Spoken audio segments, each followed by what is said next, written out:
안녕하세요. 예수비 전성결기 안희연 목사입니다. 전광훈 목사가 설교하는 내용을 제가 제대로 들어본 게 사실 많지는 않아요. 듣는데 이제 거북함이 있죠. 욕설 때문에 불편한 심기가 있죠. 그럼에도 불구하고 뭐 7대 명절 같은 거 이건 참 탁월하다. 이건 이제 어느 정도 접해봤으니까요. 야, 이 정도면은 성경이라서 말씀이라서 실력이 있구나 생각을 했어요. 근데 이분이 마치 이런 것들을 하나님께 마치 받은 것처럼, 본인이 독창적인 것처럼, 본인이 남들과 달리 특별한 은사를 받은 것처럼 과시하는데 써먹었잖아요. 그런데 시간이 지나면서 제가 알게 된 거예요. 이분이 특별히 하나님께 받은 게 아니고 독창적인 게 아니고 남의 것을 표절한 거예요. 오명희 권사님께서 책을 한 권 가져오셨는데 깜짝 놀랐어요. 전광훈 목사가 자기 거라고 설교했던 설교의 내용들이요, 그 책에 다 들어있는 거예요. 7대 명절. 그러니까 자기보다 먼저 했던 책이 분명히 있는데 자기가 독창적으로 한 것처럼 사람들을 현혹한 거죠. 그게 미혹이죠. 거짓말하면 안 되는데. 근데 뭐 요즘은 거짓말한 것이 너무 많이 드러나가지고 숨길 방법이 없죠. 그죠? 참 여러모로 심각한 문제들이 많이 있다고 생각이 되집니다. 바울 이후에 성경이 감추어져 있었는데 2000년 동안 감추어져 있는 거죠. 그럼 근데 그것을 연 사람이 누구냐? 자기라는 거예요. 자, 세계 기독청 짓는다. 이 세계 기독청을 지으면 한 달에 1조씩 벌어들인다. 세계에서 수많은 사람들이 한국을 방문한다.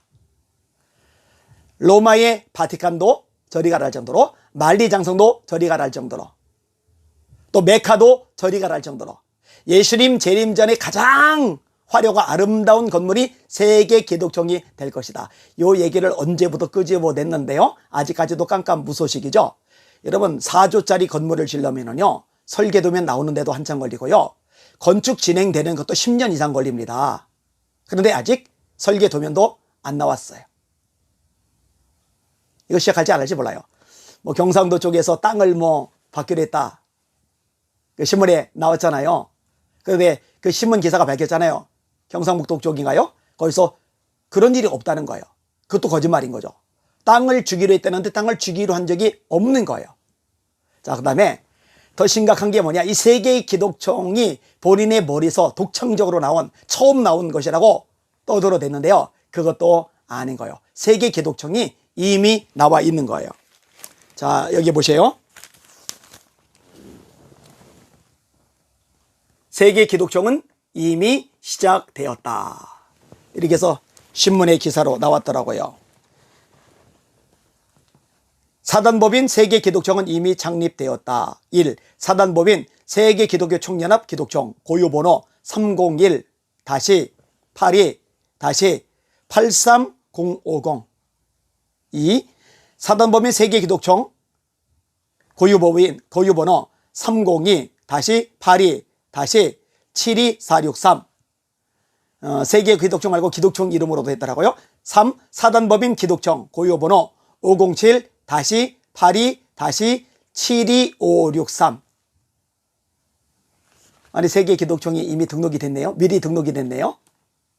이거 뭐예요? 이거는 대한민국 헌법이 살아있는 한 또다시 기독청을 세울 수 없다. 만약 또다시 기독청을 세우려고 한다면 그 기독청은 유령 기독청이다. 세울 수 없는 기독청을 세운다고 헌금을 받으면 되겠는가? 바티칸보다 더 큰 기독청을 세운다고 하여도 역사가 없는 기독청에는 당연히 사람들이 모이지 않는다. 성경이 요구하는 구원가를 설파하는 기독청이 세워져야 세계가 감동한다. 저는 사실 이 기독청도 찬성을 안 합니다. 기독청이 왜 필요하겠어요? 지금은 예수님 오실 날이 가까운 때입니다. 따라서 지금은 세계 선교의 모든 것을 쏟아부어야 돼요. 북한 구원받아야 되죠. 김정은 무너져야 되죠. 왜? 남과 북이 연합해서 함께 세계 선교 사명을 감당해야 되니까 여기에 올인을 해야 됩니다. 거대한 건물 짓는 거는요, 지금 급한 일이 아니고 중요한 일도 아닙니다. 일단 여기 나오는 내용 그냥 읽어드릴게요. 세계 기독청의 창립 목적은 성경에 기록된 구원관을 신앙으로 전 세계가 한 가족같이 하나 되어 그리스도의 나라를 성취하는 데 있습니다. 대지 2만여 평의 세계 기독청 본관 및 대형 강당, 숙박시설 등 52개 독의 건축물을 세우고 각종 편의시설이 완비된 사단법인 세계기독종은 이미 창립되었습니다. 이 기독종 창립자는 김노아 박사라고 되네요. 김노아 목사. 그러니까 이 아이디어도 도용인 거죠. 늘 이런 식이에요. 늘 이런 식. 여러분, 정광훈 목사가요, 맨날 떠들던 소리 기억하세요? 광화문 애국운동은 내가 시작했다. 이 대한민국 땅에서 애국운동 하려는 사람들은 다 전광훈 밑에 들어와야 된다. 전광훈 말 들어야 된다. 조우행 목사, 조나단 목사도 똑같은 소리 앵무새처럼 반복적으로 되풀이하죠. 전광훈 밑에 들어와야 된다. 애국운동하는 사람들은 다 전광훈 앞에 쪼개져야 된다. 이게 전광훈의 주요 메시지잖아요. 근데 그것도 거짓말인 게 드러났잖아요.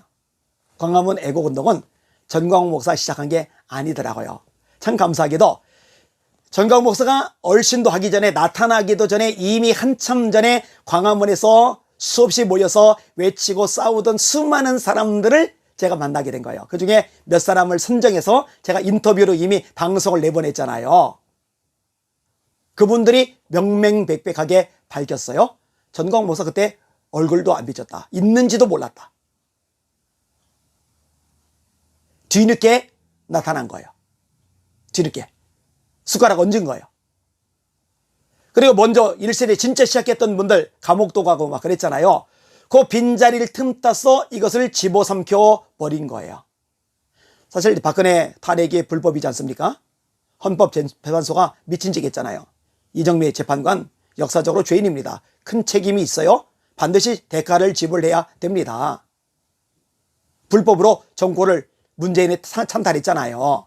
자, 그러면 이것 때문에 울분이 내서 박근혜 전 대통령 탄핵 때문에 전 국민들이 모여들었으면은 그 부분을 같이 목소리를 내야 되는데 이 방향을 완전히 틀어버린 사람이 전광훈 목사였죠. 그리고 문재인 끌어내린다. 막 쌍욕해가면서 거기로 방향을 틀어놓고 결국 문재인은 끌어내리지도 못했어요. 이 와중에도 헛소리만 했죠. 뒤죽았다가 여기 문재인 목 담을 거라고. 문재인을 임기 내에 끌어내리지 않으면 대한민국은 지구촌에서 사라진다고. 임기 다 채웠잖아요. 저 지방 내려갔잖아요. 그러면 지구촌에서 대한민국 사라져야 되는데 멀쩡하잖아요. 그래 그것도 헛소리 거짓말 하잖아요. 박근혜 대통령 되지 못할 사람인데 내가 되게 했다. 윤석열 내가 대통령 만들었다. 사랑제일교회가 대통령 만들었다. 그래서 윤석열 대통령은 사랑제일교회를 건축해 줘야 된다. 거기에 아멘하는 바보들. 진짜 바보들이죠. 어떻게 그 말을 믿느냐고요. 제가 인터뷰했던 영상 중에 신호승 선생님, 이분이 애국운동을 열심히 했죠. 부정선거 막느라고 전국 돌아다니면서 애를 썼던 분이잖아요. 이분이 전광훈 목사 반대하는 사람들 설득해가면서 그래도 애국운동 저분 중심으로 가야 된다. 힘을 모아줬던 분이거든요. 지금은 완전히 등을 돌렸어요. 이분이 몇 차례 쇼크를 받았는데 그 중에 하나가 뭐냐? 박정희 대통령은 공산주의자다. 이게 전광훈의 말입니다. 박정희 대통령은 공산주의자다. 전형했는지 모르겠다. 잘 들으세요. 우파라고 하는 분들, 애국자라고 하는 분들 잘 들으세요. 여러분 진짜 우파면은요, 진짜 애국자면은요, 이승만을 폄하하지 못하듯이 박정희도 폄하 못합니다. 이승만 대통령이 우리 대한민국의 기초를 닦았듯이 박정희 대통령이 대한민국 경제 성장, 대한민국이 국제적인 위상을 찾았는데 중요한 역할을 했어요. 실수나 허물이나 약점이나 잘못이 전혀 없었다는 게 아니에요. 그럼에도 불구하고 인정할 수밖에 없단 말이에요. 그런데 그런 박정희 대통령을 공산주의자라고 말한다? 이런 사람이 우파일 수가 있습니까? 우파 아닙니다. 제가 여러 차례 밝혔어요. 여러분, 김대중 대통령이 북한 기사회생시켰죠. 다 죽어가는 북한 정권 살렸잖아요.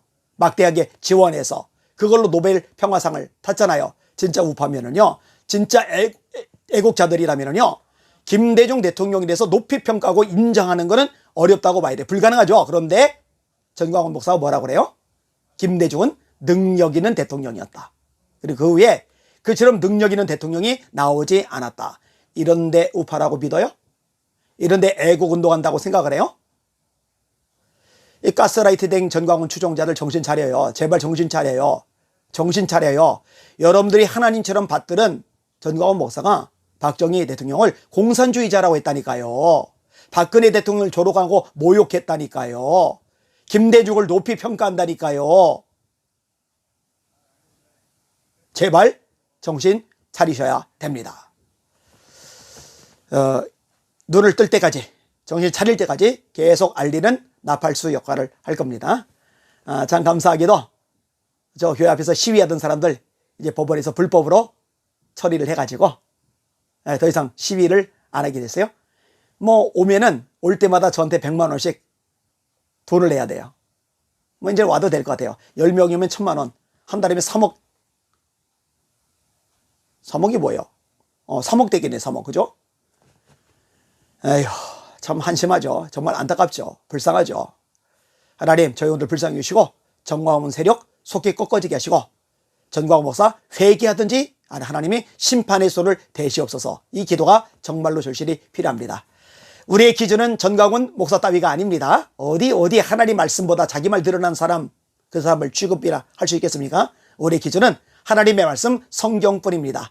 오직 성경, 오직 말씀으로 돌아가시는 여러분들 한국교회가 되기를 원합니다. 날마다 주님 바라보고 주님의 이름으로 전진하며 승리합시다. 할렐루야.